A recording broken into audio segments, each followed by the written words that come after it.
안녕하세요. 이번 시간에는 과학시대 신앙 7장과 9장에 있는 내용을 바탕으로 우리는 특별한 존재인가? 인간의 정신, 지능, 이것은 특별하다고 말할 수 있을까? 이를 주제를 가지고 제 과학과 신앙 사이에서 어떻게 논의가 되는지 같이 살펴보도록 하겠습니다.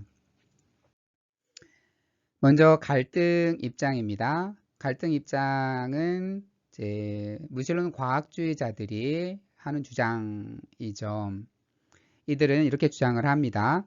우리는 특별한 존재가 아니라 맹목적인 우연과 비인격적인 물리적 필연성의 산물이다. 그러니까 우리가 지능이라고 하는 것도 그냥 맹목적인 우연의 과정 속에 등장한 것이고 뭔가 특별한 것은 없다 라고 얘기를 하는 거죠.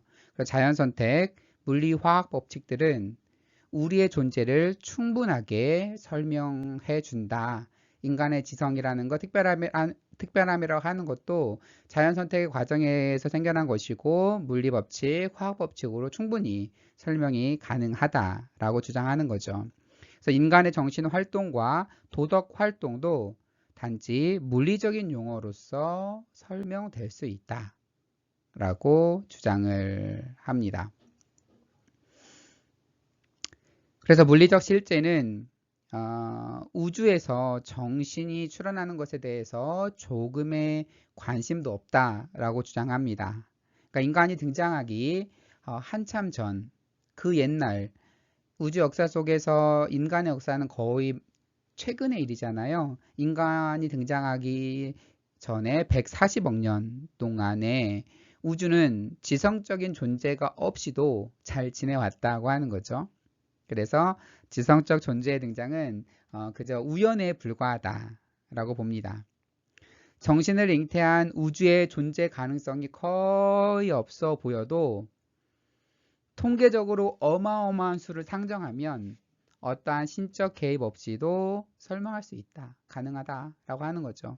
그러니까 굉장히 인간의 지성이라는 것이 굉장히 놀라운 사건인데 우리가 다시 우주의 역사를 초기로 돌린다고 했을 때 다시 인간의 지성, 특별함 이런 거 지성을 가진 인간이 등장할 수 있을까를 확률적으로 계산했을 때는 제로에 가깝지만 통계적으로 어마어마한 굉장히 많은 우주를 생각한다거나 굉장히 많은 그 수의 반복을 생각한다고 하면 신적 개입 없이도 어떠한 그 신을 들여오지 않고도 설명할 수 있다라고 이제 무신론 과학주의자 입장에서 이렇게 주장할 수 있겠습니다.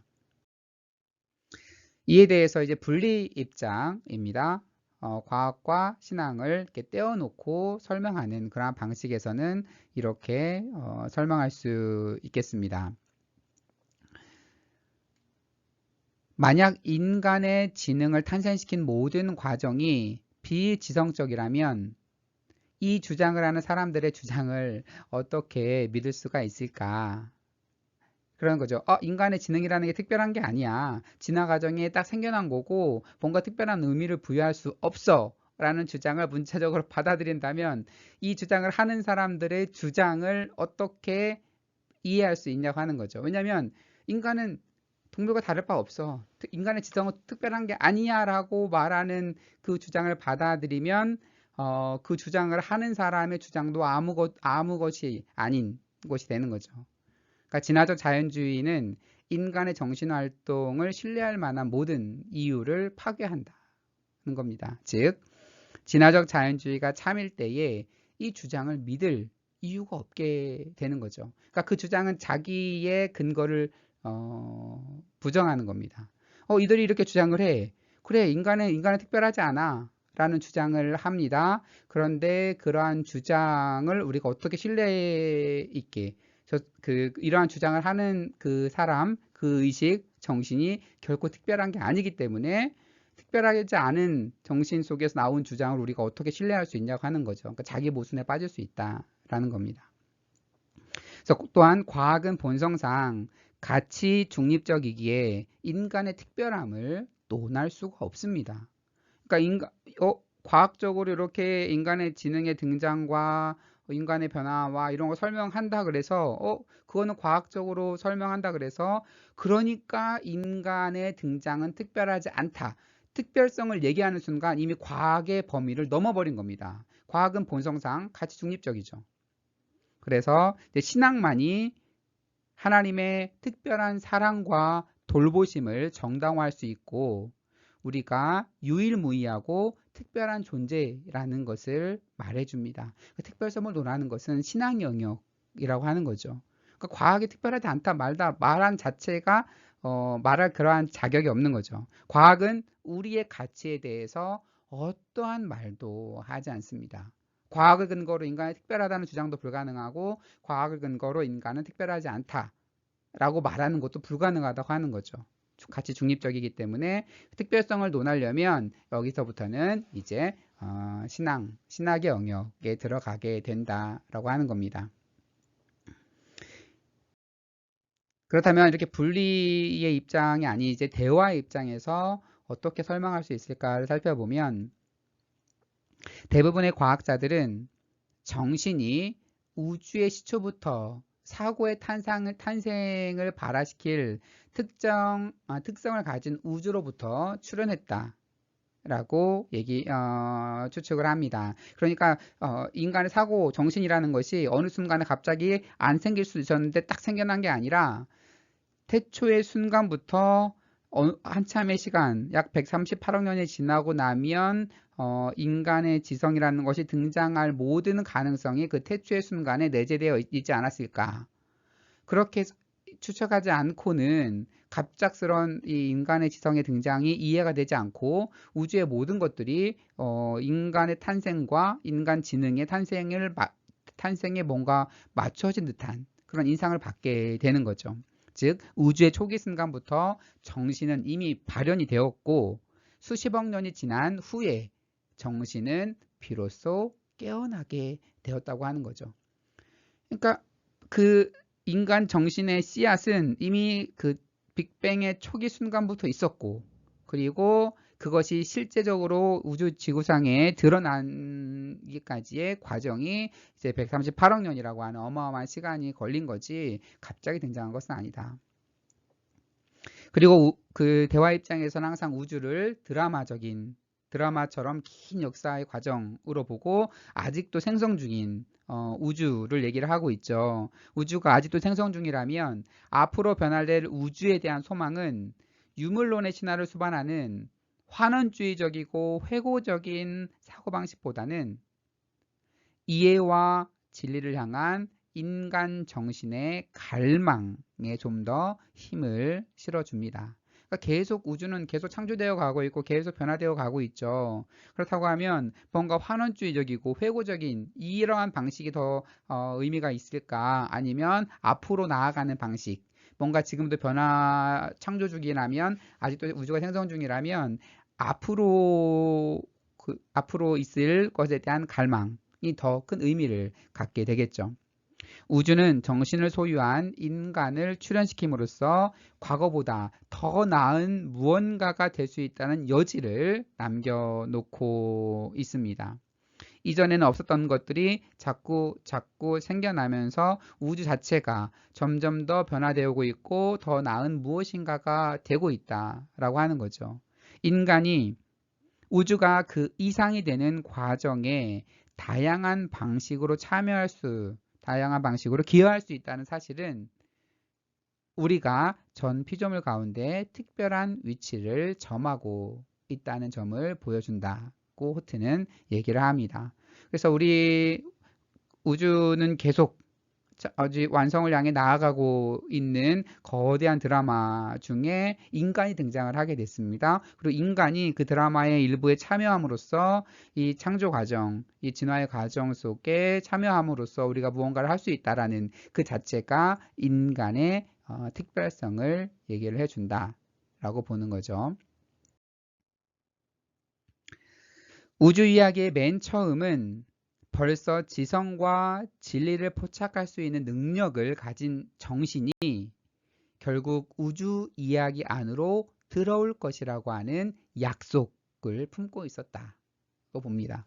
그러니까 맨 처음부터 언젠가는 그 정신이라고 하는 것, 우주를 자각할 수 있는 그 정신이라는 것이 들어올 거야 라고 하는 그 약속을 품고 있었다고 하는 거죠. 새로운 미래를 향한 아브라함 전통의 소망으로부터 시작된 우리 신앙 전통은 가장 초기 단계에서부터 결국 생각, 즉 사고, 또한 자유, 또한 사랑, 그리고 약속을 지킬 수 있는 능력을 탄생시킬 우주 이야기와 가장 잘 어울린다고 하는 겁니다.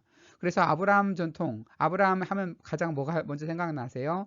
내가 너에게 많은 자녀를 주겠다. 큰 민족을 이루게 하겠다. 아브라함 하면 하나님이 아브라함에게 주는 약속입니다. 약속. 그게 언제일지는 모르지만 언제일지 몰라서 이제 뭐 하갈과 뭐 실수와 이런 과정도 있었지만 어쨌든 약속이잖아요. 성경의 이야기가 약속이라고 하는 거죠. 그것에 대한 기다림.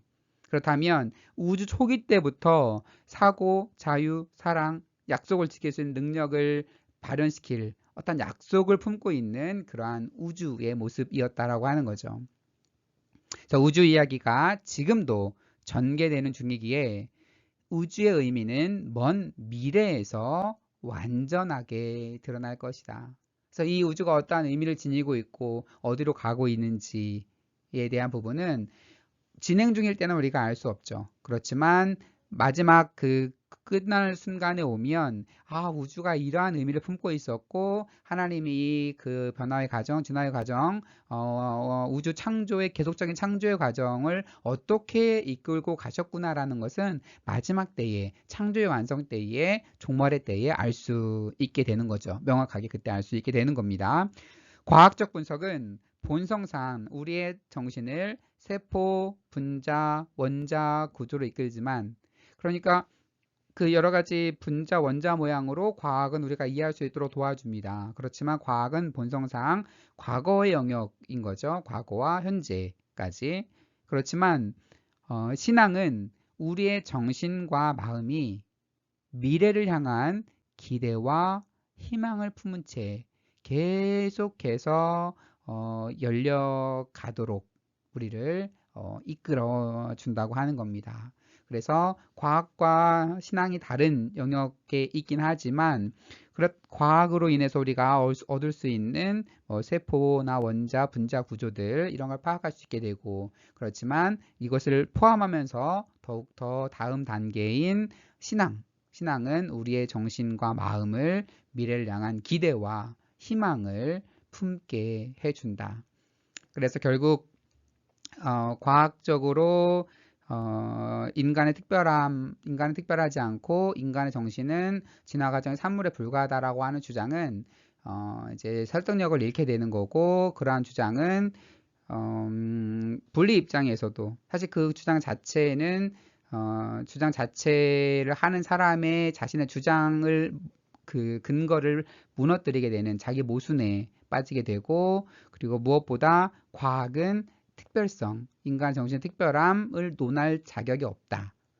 라고 하는 것, 특별성이나 가치를 얘기하는 것은 과학의 영역이 아니고 그것은 종교의 영역, 신앙의 영역이라고 하는 겁니다. 그렇지만 그렇다 그래서 그럼 과학은 아무 얘기를 하지 말라 이게 아니라 과학의 역사, 그 긴 역사를 우리가 보면서 이 긴 역사 동안에 우주가 어떠한 씨앗을 품고 있었지 그리고 이게 어떠한 방향으로 가고 있지 그리고 마지막 때에 우주가 어떻게 될까 지금 이 순간에 우리의 정신이 발현됐는데 이 마지막 순간에는 어떠한 모습으로 갈 수 있을까에 대한 기대와 소망을 우리가 품게 해주기 때문에 이런 긴 과학의 역사, 과학의 발전들은 인간의 특별함과 인간의 소망과 기대를 품을 수 있도록 더 도와주는 그런 측면이 있다라고 설명해 드릴 수가 있겠습니다.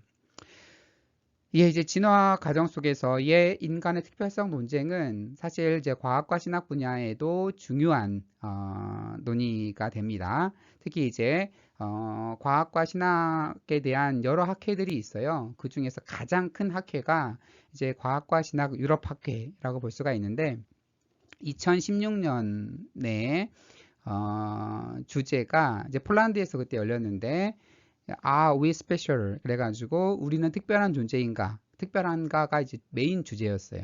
2년에 한 번씩 6박 7일로 유럽에 있는 도시들을 돌아가면서 열리게 되는데, 그때 인간의 특별한 주제인가로 수많은 논문들이 발표가 됐고, 저도 거기에서 논문 하나를 발표를 했습니다.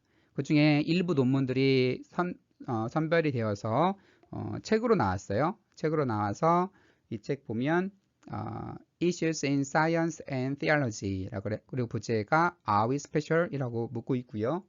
그리고 부제가 보면 Human Uniqueness in Science and Theology. 그래서 인간의 특별함, 과학과 신앙에서 인간의 특별함에 대한 논쟁에 대한 책들이 여러 학자들과 함께 이 책에 자세하게 논의를 하고 있고요. 저는 저자라서 책을 한 권 받았는데 감신대 와보니까 도서관에 이 책이 2권이나 있더라고요. 누가 주문해 놨는지는 모르겠지만 필요하시면 보실 수가 있고, 제가 그때 논문 발표했던 것 중에 한 가지만 간략하게 언급하면, 저는 이제 마이클 폴라니의 인포메이션 개념, 정보의 개념을 차용해서 단계적 창조에 대한 부분을 언급을 했습니다. 마이클 폴라니는 이제 우리가 펜으로 종이에다 낙서하다가 어떠한 글자를 쓰게 될 경우, 그러니까 종이에다 낙서할 때랑 어떠한 글자를 쓸 때랑 화학적으로 분석하면 똑같죠. 막 글 쓰는 거랑 어느 순간에 뭐 이름을 쓰거나 뭐 정보를 써요. 그럼 화학적으로 분석하면 똑같지만 이전에 없었던 정보, 인포메이션이라는 개념이 등장한다. 그래서 화학으로 모든 걸 설명하는 건 불가능하다라고 하는 건데, 그것을 저는 이제 진화 과정 속에 들여와서 그 인간이나 동물이나 그 모든 단계들이 이전의 단계와는 다른, 이전의 단계와 당연히 연결되어 있죠. 연결되어 있지만 그 이전과는 다른 어떠한 특별함을 얘기를 할 수가 있다.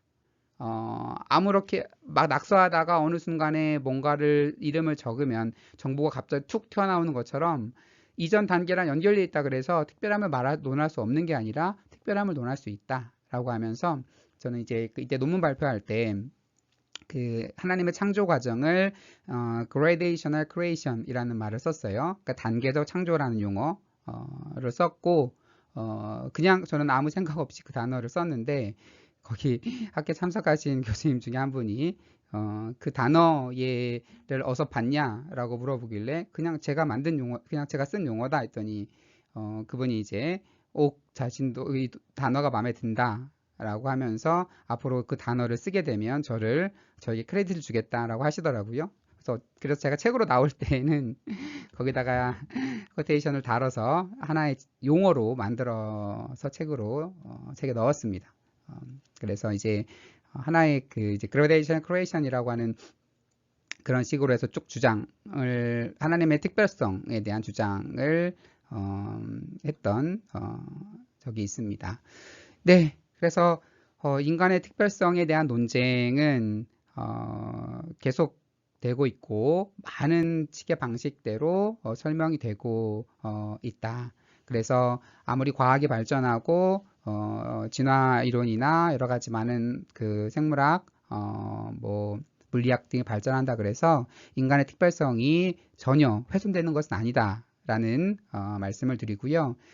인간이 아무리 어떠한 진화 과정 통해서 어떻게 생겨났는지는 이제 과학에서 말하는 영역이지만, 어떠한 과정으로 과학 얘기를 하던 간에 우리는 동시에 하나님의 형상으로 창조된 인간임을 우리는 동시에 고백할 수가 있습니다. 그래서 어쩐 진화 과정 중에 하나의 산물일지 몰라도, 그리고 인간의 어떤 출현이 어떠한 과정으로 얘기가 될지 몰라도 우리는 37족에 해당하는 세포를 가진 하나님의 형상임을 분명하게 인지하시면 좋겠습니다. 네, 이것으로 강의를 마치도록 하겠습니다. 시청해 주셔서 감사드립니다.